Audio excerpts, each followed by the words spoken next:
Gençleşesen koca ana, doğmadır azizdir anamın Leyla'sı.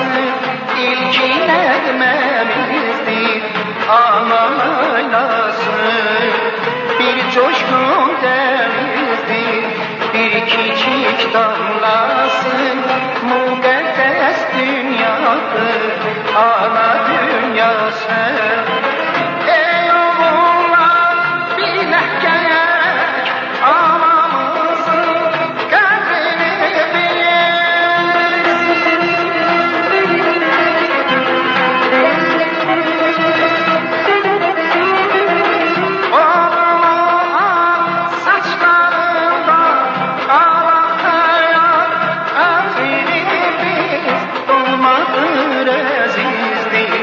Anamın Leyla'sı ilkin etmemizdir anamın Leyla'sı.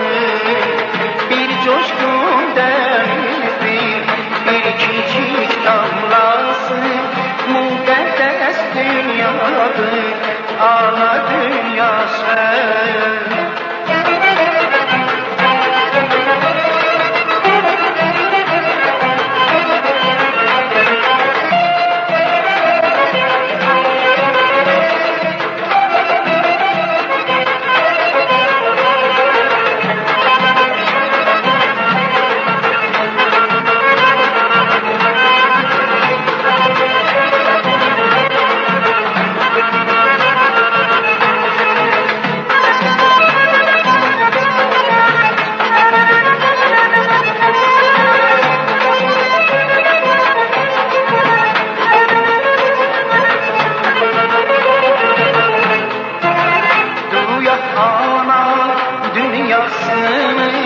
O hikmetin mənasını seyrək doğma yurdumuzun anamızın anasını.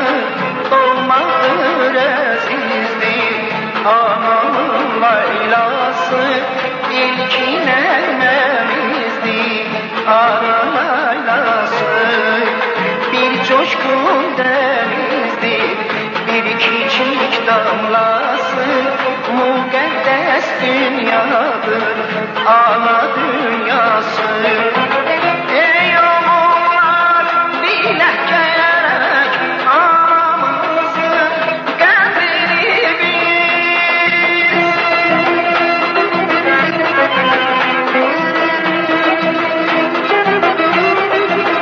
Ağlayan saçlarından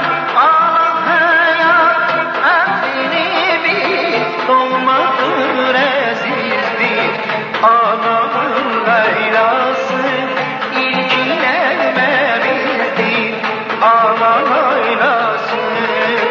Bir coşkun denizdir bir küçük damlası. Mukaddes dünyadır ana dünyası. Doğmadır azizdir anamın Leyla'sı. İlkin ermemizdir ana